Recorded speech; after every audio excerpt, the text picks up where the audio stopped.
I just missed my table.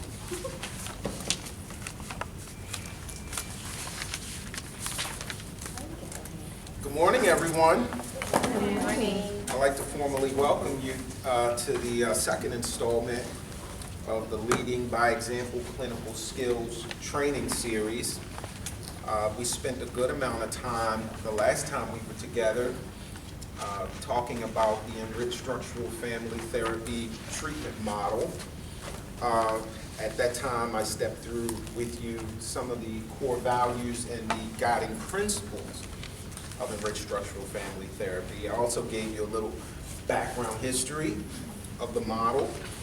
And then we took an extended amount of time to review the family systems component, which allowed us to look at the family system in its entirety, focusing on the subsystems of the family, and then we had some interactive exchange as we begin to identify the roles, responsibilities of each subsystem, and brought ourselves into a more intimate connection with how that applies to our own families. And so I do want to open today by continuing to reinforce the importance of us experiencing this training, experiencing this information and this content in the context of our own family experience.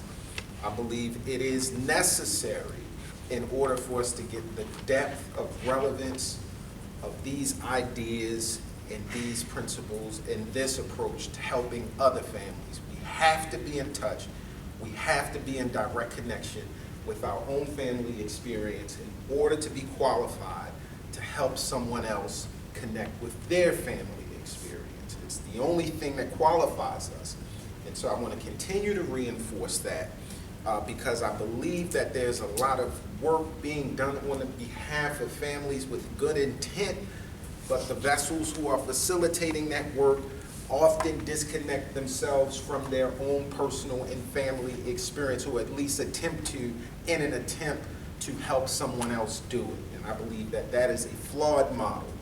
I believe it's a flawed model, and we'll talk a little bit more about why I believe it's necessary for us to stay connected.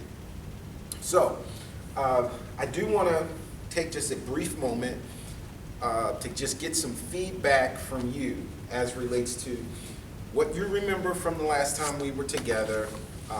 Were you able to apply any of the information that we worked on the last time we were together, either in your own family or in your work with families? So I just want to open the floor now for feedback. What things stood out for you? What do you remember? What, if anything, did you utilize from that experience? I remember the hierarchy that we discussed as far as the different systems within the family, and how a lot of it is like a thread that runs through many people's families, but it can also, you almost have to adapt it because there's so many different kinds of families out there. I think that's part of our really dynamic conversation we were having as far as where our families fall, what's missing. Some people have a very strong, area for their family, but maybe they're lacking members in another point. Maybe their marital system isn't as strong, but their sibling system is. So that was very interesting, and actually John A. and I were able to apply what we talked about in the training to an initial assessment that we did last week, in which the teenage client she's removed herself from her current family, and she and her sister have been living on the streets with a group of people who are generally homeless. They sleep in abandoned homes, and she's kind of rejected her mother and hasn't been with her mother at all. And so we were able to reframe what the client has been going through as far as her connection with this other group, as looking at it as a different family unit, and helping the mom to look at it that way and trying to figure out how to engage the client as far as figuring out this new family. So instead of ostracizing the client's feelings as far as her connection to this group, helping to mold the two families together. Wow. And so I was just thinking about the family in the context of a friends group and things like that. And for this teenager, that's her reality right now. Nice. And it seemed as if the mom was very responsive to thinking about it that way. And I think she found it effective. Would you agree? I do, yeah. She was very, the way you explained it to her, she looked at it, you can tell she looked at it in a different context, and it made sense to her. Nice. That's a very, very good example. One of the things that I emphasized the last time we were together was the importance for us to respect and honor individuals' rights to define their family system and to define its members. And to the extent that we're able to do that, then we open up a whole new realm of possibilities and options as relates to our approach to work, who will be a part of the treatment process, who will participate. True empowerment of our clients is just a simple acknowledgement of their right to make decisions for themselves and to choose who and how they love. You know, whether we agree with it or not, you know, if we really want to gain access to the things that are important to our clients, then we have to respect their right. You know, we hear a lot about that. You know, that is, you know, something that is not new conceptually to the helping process, but it is much more difficult to walk that out than it is to talking and to use that as rhetoric. You know, it's a much different experience when you have a child making a choice to connect with a situation and people who you believe are unsafe and incapable of covering them and providing for them, and then you believe the outcomes for this child as a result of that connection are going to be tragic. And so your initial response is to try to eliminate, cut off, and get that away because of the threat that it imposes. And then at that point, we become adversaries to the person who is acknowledging that I love those people. And if you want to become an adversary, then attempt to take something away from someone that they love. You will immediately become an adversary. And it's very difficult to facilitate healing from the post of an adversary. You know, we have a tough time. So we have to be aware of these things. Much of what I'm talking about relates to awareness. And what I love about the example that you shared was as you reflected this reality to this caretaker, the caretaker becomes more aware of what's happening and why. And therefore the options are expanded. So I just wanted to share that. Anybody else have anything they remember from the last time? Feedback. Okay, let's move on. So in this particular installment, I want to deal with a couple of components. The last time we talked about the family as an entire system, and we looked at the subsystems of the family. I also shared with you that structural family work is very concerned about the family system, how it's ordered, and how it facilitates the process of managing the needs of the family. That's essentially what structural family therapy is concerned with. And it's concerned with looking at that process to make determinations about what works and what doesn't. And looking at it with a professional trained eye and taking what we've learned through our observation, our non-judgmental observation of the family, and then reflecting back to the family what we saw and giving them an opportunity to put corrective actions in place with our support. That is essentially the process. However, when we're observing a family, when we're observing people in the context of their family, there's a particular lens paradigm that we're using to look at how the family system is functioning. There are three critical elements, and I want to share those with you. You have a handout that's called Elements of Family Structure that's in your packet that you can use as a reference as I talk about this. Yes? Can you share? Do you want to make a photocopy? I have an extra. Do you? Okay. Okay, so elements of family structure. So within this model, what we're acknowledging is there's three components to the structure of the family. There are three components to the structure of the family that the family is trying to negotiate and establish. One is order. One is order. We talked about hierarchy in family the last time we were together. In a traditional family system, which is the model that we put up on the board, you would have an executive tier with an executive subsystem within the family that consists of the elders, the grandparents, the great uncles, the great aunts. Then you would have the marital system, which exists in that hierarchy as the two people who have come together to form a relationship, intimate, bonded, in some cases committed relationship, in other cases non-committed relationships, but we call that the marital system. And we experienced, as we processed the roles and responsibilities of that system last time, that system within our current culture is becoming very dynamic and diverse.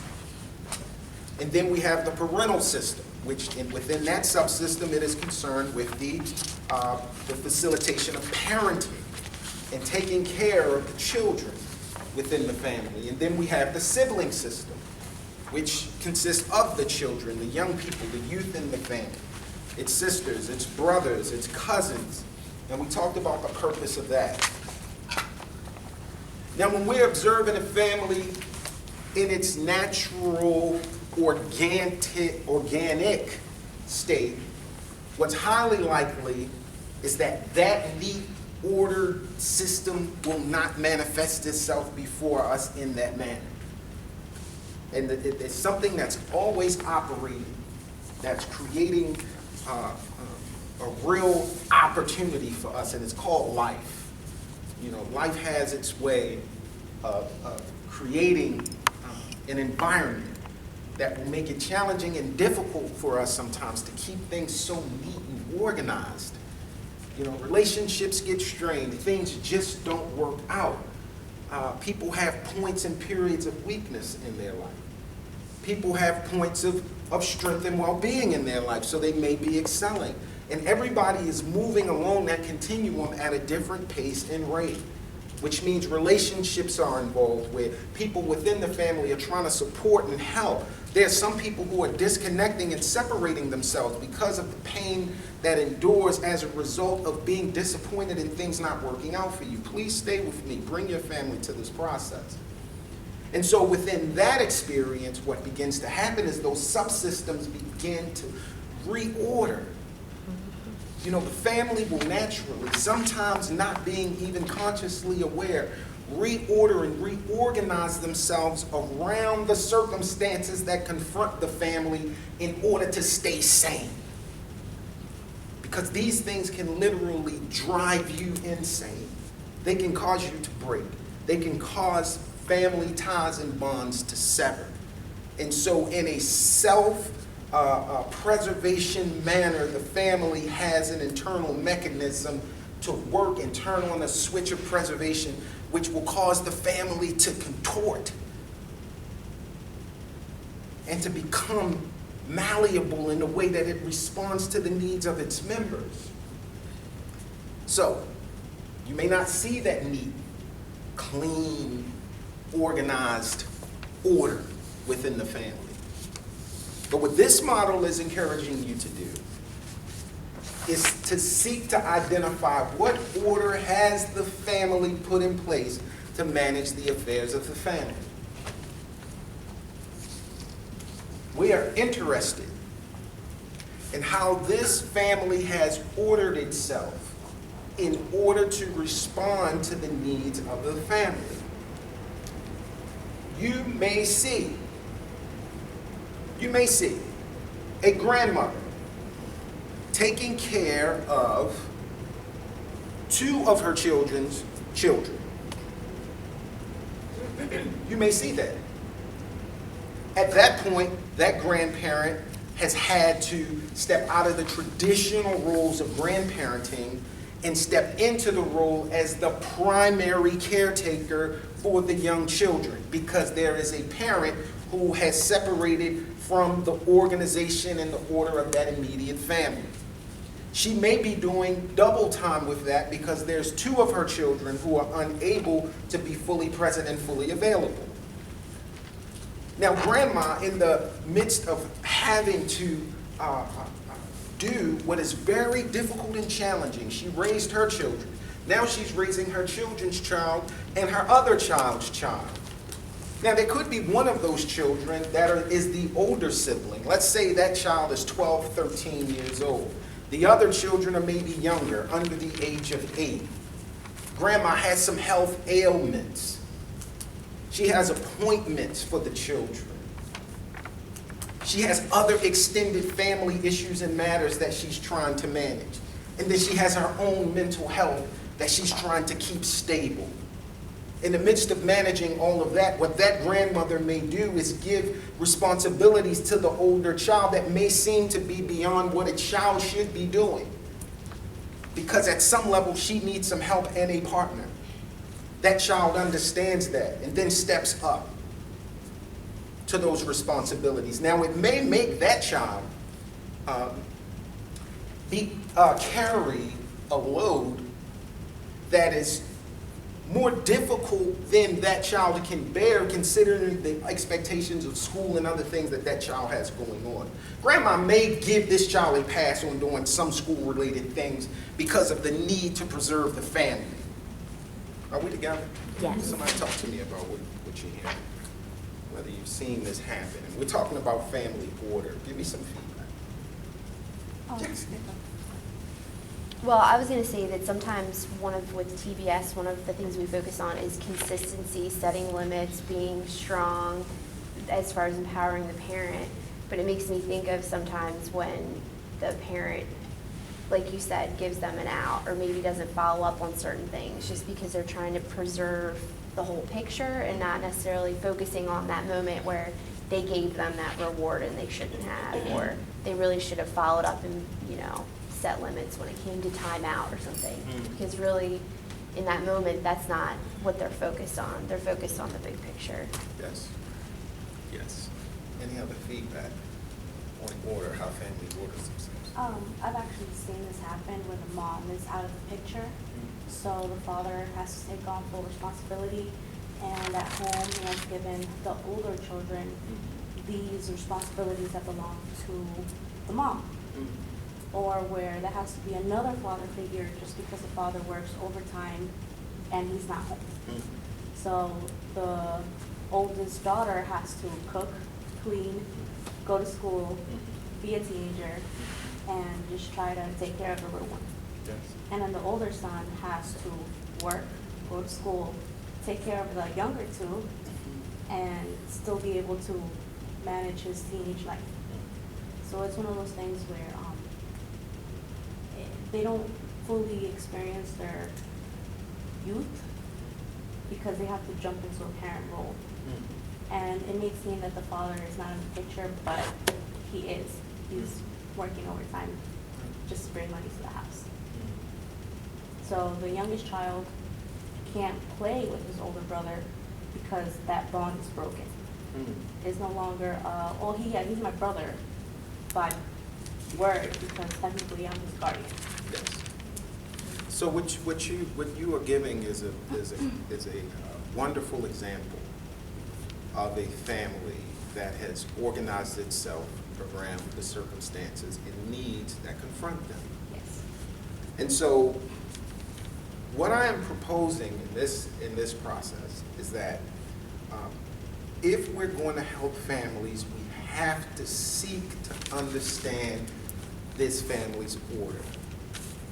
You have to seek to understand it. Assess the order of the family. How has this family organized itself? And then immediately following the conclusion that you draw as it relates to this family's order, the next line of inquiry should be, is this working for the family? is this order that this family has put in place, providing this family with the type of process that ensures the healthiness of its members and provides optimum healthy outcomes for the family. I think Does